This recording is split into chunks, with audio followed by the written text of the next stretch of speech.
Hello दोस्तों, be wise and wealthy channel में आप सभी का स्वागत है। दोस्तों आईओएलसीपी के शेयर में आज हमको ज़बरदस्त गिरावट देखने को मिल रही है। क्यों हो रही है दोस्तों ये गिरावट, क्या है इसके पीछे का कारण, आपको मैं इस वीडियो में डिटेल में समझाने वाला हूँ। और दोस्तों काइंड ऑफ ये अपडेट वीडियो भी है, क्योंकि थोड़े दिन पहले आपको याद होगा मैंने आईओएलसीपी को एज ए ब्रेकआउट शेयर आपको सजेस्ट किया था। हालांकि ब्रेकआउट के बाद दोस्तों हमको 8-10% की इसमें तेजी देखने को मिली, लेकिन आज इसमें हमको एक एकदम से गिरावट देखने को मिली। तो अब आगे की हमारी क्या रणनीति होनी चाहिए, इसको आपको मैं टेक्निकल चार्ट पे समझाऊंगा। और शेयर, ये आईओएलसीपी का शेयर दोस्तों क्यों नहीं चलता, इसके पीछे क्या कारण है, हालांकि इसको मैं आपको पिछले वीडियो में भी बता चुका हूं, एक बार फिर से बताने वाला हूं। तो अगर आप इन्वेस्टेड हैं आईओएलसीपी में या फिर इन्वेस्ट करना चाह रहे हैं, क्योंकि जब पीई की बात होती है दोस्तों, यहाँ पर फार्मा की बात होती है, एपीआईज की जब बात होती है तो बहुत ही सस्ते वैल्यूएशंस पे अवेलेबल है। लेकिन इसके पीछे क्या कैच है ये मैं आपको बताऊंगा, तो वीडियो पूरा देखिएगा अंत तक, बहुत ही इन्फॉर्मेटिव होगा। अच्छा लगे तो लाइक शेयर एंड चैनल को दोस्तों जरूर सब्सक्राइब कर लीजिए। तो दोस्तों फ्राइडे को मार्केट आवर्स के बाद आईएलसीपी का यहाँ पर Q4 के नंबर आए। तो कैसे रहे नंबर, और नंबर ही दोस्तों यहाँ पर एक वजह है इसका शेयर प्राइस में गिरावट का। हालांकि इन्होंने डिविडेंड भी दिया है 2 रुपये पर इक्विटी शेयर, लेकिन डिविडेंड को हम सभी साइड में रखेंगे, बात करते हैं रिजल्ट की। तो अगर हम देखें ईयर एंडेड रिजल्ट, मतलब ईयर एंडेड मतलब इंक्लूडिंग ऑल द क्वार्टर्स, तो अगर हम देखें तो इनकम हुई 4% की ग्रोथ इनकम में, इबिटा में 4% की ग्रोथ, प्रॉफिट बिफोर टैक्स में 7% की, आफ्टर टैक्स में 23% की, ईपीएस में 21% की ग्रोथ हमको देखने को मिली। तो ईयर एंडेड रिजल्ट देखें मतलब पूरे फाइनेंशियल ईयर के, तो यहाँ पर दोस्तों रिजल्ट अच्छे थे।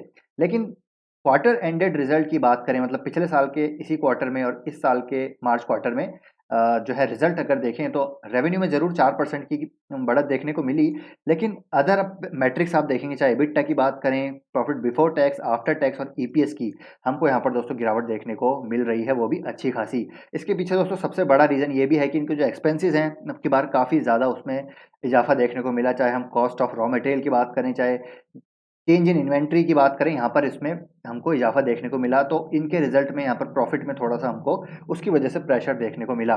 तो ये है दोस्तों मेजर कारण जिसकी वजह से हमको यहाँ पर गिरावट देखने को मिल रही है। हालांकि दोस्तों मैंने एक्सपेक्ट किया था कि अब की बार रिजल्ट जो है सही आएंगे, बिकॉज कोविड की वजह से दोस्तों आपने देखा होगा कि जो है आइबुप्रोफिन, जहाँ पर दोस्तों ये एक मार्केट लीडर है, वह मतलब इसकी जो कैपेसिटी है वर्ल्ड में सबसे ज़्यादा है, उस हिसाब से मेरे को लग रहा था रिजल्ट अच्छे आएंगे, तो हमने यहाँ पर पहले ही पोजीशन बना ली थी। हालांकि पोजीशन बनाने के बाद भी हमको रिटर्न मिला, लेकिन स्टिल आप देखेंगे तो यहाँ पर थोड़े से अनएक्सपेक्टेड रिजल्ट आए हैं बिकॉज ऑफ दी एक्सपेंसेस। लेकिन रिजल्ट के अलावा भी दोस्तों इन्होंने कुछ ऐसी यहाँ पर और चीज़ें भी बताई हैं। वो क्या है देखिए, कंपनी कंप्लीट, जो मैनेजमेंट ने बोला है देखिए, the company completed the installation of new manufacturing facilities unit to manufacture ibuprofen derivatives and other pharma products. तो यहाँ पर ये जो इथाइल एसीटेट की मैन्युफैक्चरिंग है, कैपेसिटी है, उसको भी बढ़ाने वाले हैं 87,000 मिलियन टन पर एनम से लेकर 1 लाख मिलियन टन पर एनम। तो यहाँ पर ये अच्छी चीज़ है भैया, ये एथिल एसीटेट की अपनी कैपेसिटी को बढ़ा रहे हैं। आइबुप्रोफेन डेरिवेटिव्स की जो अपनी मैन्युफैक्चरिंग फैसिलिटीज़ हैं, उनका इंस्टॉलेशन यहाँ पर इन्होंने कर लिया है।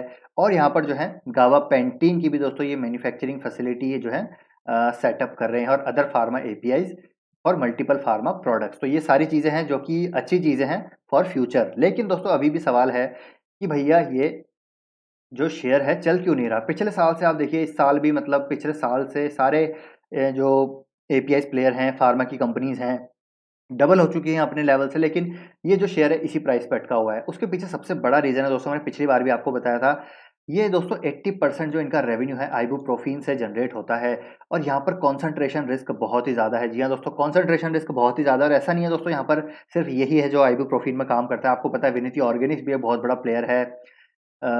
और बात करें सोलारा एक्टिव, और अगर अब अभी आपने देखा, मैंने आपको यहाँ पर बताया कि गावा पेंटीन में भी दोस्तों ये मैन्युफैक्चरिंग अपनी बढ़ा रहे हैं। तो गावा पेंटीन की जब बात हो रही है, तो गावा पेंटीन में दोस्तों हाइकल भी एक बड़ा प्लेयर है और डिवीज लैब भी बड़ा प्लेयर है।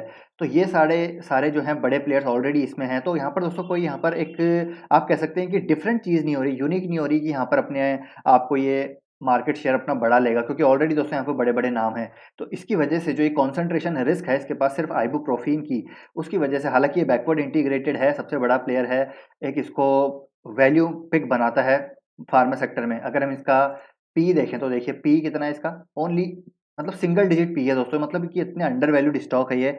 अगर इसमें दोस्तों यहाँ पर जिस प्रकार से अपनी मैन्युफैक्चरिंग फैसिलिटीज ये बढ़ा रहा है, कैपेसिटी बढ़ा रहा है, तो अगर यहाँ से ये सफल रहा, मार्केट शेयर अपना बढ़ाने में सफल रहा, तो डेफिनेटली दोस्तों यहाँ पर ये एक अच्छी खासी वैल्यू बाय हो सकती है आईओएलसीपी के। लेकिन रिस्क मैंने आपको बता दिया, कॉन्सेंट्रेशन प्रोडक्ट रिस्क है इनके पास। आइबुप्रोफिन से सबसे ज़्यादा इनका रेवेन्यू आता है। गाबापेंटीन में मैन्युफैक्चरिंग कर रहे हैं, इथाइल एसीटेट में ये अपनी कैपेसिटीज़ को बढ़ा रहे हैं। लेकिन यहाँ पर ऑलरेडी हाइकल, दिवीज़ और आई थिंक दोस्तों इसमें सोलारा भी है और एक नया प्लेयर और आया है, जिसकी वजह से इसमें दोस्तों इतना मार्केट शेयर इसको नहीं मिल पाएगा, जिसकी वजह से आप देखेंगे इसको सिंगल डिजिट पी मिल रहा है। पी कम रहने का मतलब क्या होता है कि यहाँ पर प्रीमियम वैल्यूएशन क्यों नहीं मिलती? प्रीमियम वैल्यूएशन इसलिए नहीं मिलती क्योंकि दोस्तों ग्रोथ नहीं होती। ग्रोथ के जो है थोड़े से आप कह सकते हैं कि जो प्रोस्पेक्ट हैं थोड़े से वहाँ पर ब्लर रहते हैं, इसलिए कि उसकी वजह से यहाँ पर आपको देखने को मिलेगा कि यहाँ पर इसको इतना पी नहीं मिल रहा। कॉन्सेंट्रेशन प्रोडक्ट रिस्क है, तो ये डेफिनेटली है। तो इसको दोस्तों अगर आप कंसिडर करना चाहते हैं, आप थोड़ी बहुत क्वांटिटी इसमें ले सकते हैं लॉन्ग टर्म के लिए, क्योंकि एक ये वैल्यू अंडर वैल्यूड स्टॉक है। अगर कुछ अच्छा हुआ फ्यूचर में तो डेफिनेटली एक ये हमको अच्छा खासा प्रॉफिट जनरेट करके दे सकता है। लेकिन चलिए अब बात करें जिसने हमने हमने यहाँ पर पोजीशन ली थी, हमने करीब पोजीशन ली थी इधर 630 के आसपास, इस लेवल पे आसपास ली थी। उसके बाद अगर देखें तो इसमें ऑलरेडी दोस्तों हमको करीब, देखिए करीब करीब अगर मेरा प्राइस बताऊं तो मुझे दोस्तों 10-11% के प्रॉफिट हो रहे थे। लेकिन अब आज के दिन में देखें तो पूरा यहाँ पर हमारा प्रॉफिट निकल चुका है, ऑलमोस्ट 1-2% के प्रॉफिट पे बैठे हैं। लेकिन अब क्या करें? क्वेश्चन ये है कि अब क्या करें?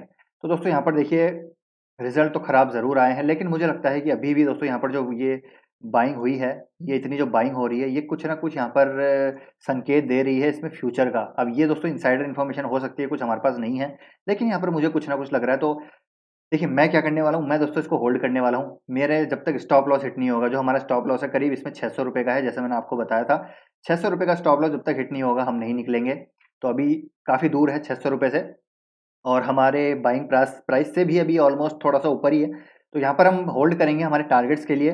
बाकी दोस्तों आपका डिसीजन है, आपको अगर स्टॉप लॉस कम का है, हिट हो गया है, तो आप डेफिनेटली निकल सकते हैं। लॉन्ग टर्म का नज़रिया है तो आप इसमें थोड़ी बहुत क्वांटिटी लेकर इसको होल्ड कर सकते हैं लॉन्ग टर्म के लिए, क्योंकि अभी भी सिंगल डिजिट पी पे ये है। अगर इसने कुछ फ्यूचर में अच्छे ग्रोथ के दिखाए प्रोस्पेक्ट तो डेफिनेटली यहाँ से अच्छा कर सकता है। बाकी ब्रेकआउट शेयर की बात करें तो स्टिल हमको 10% का प्रॉफिट था, लेकिन हमने बुक नहीं किया। एटलीस्ट हम 20% का, यहाँ 20% हम प्रॉफिट जो है एक्सपेक्ट करके चलते हैं। आप देखिए यहाँ पर मैंने 20% का टारगेट लगाया था। तो जब मिल जाएगा दोस्तों वापस से एक बार 12-15% पे वापस जाएगा तो प्रॉफिट बुक करेंगे। देन उसके आगे की रणनीति हम देखेंगे क्या होती है। तो आई होप दोस्तों ये छोटा सा क्रिस्प एनालिसिस आपके लिए इन्फॉर्मेटिव रहा होगा, क्या आपको करना है, क्या आपकी क्या आगे की रणनीति रहनी चाहिए। तो अगर इन्फॉर्मेटिव लगा है ये वीडियो तो ज़रूर दोस्तों आप इसको लाइक कर सकते हैं। कोई भी कमेंट क्वेश्चन है स्टिल आपके कमेंट बॉक्स में ज़रूर ड्रॉप कर सकते हैं, मैं आपको ज़रूर रिप्लाई करूंगा। और चैनल को ज़रूर सब्सक्राइब कर लीजिए ऐसी अपडेटेड इन्फॉर्मेशन के लिए। मिलते हैं दोस्तों नेक्स्ट वीडियो में। Till then take care, bye bye.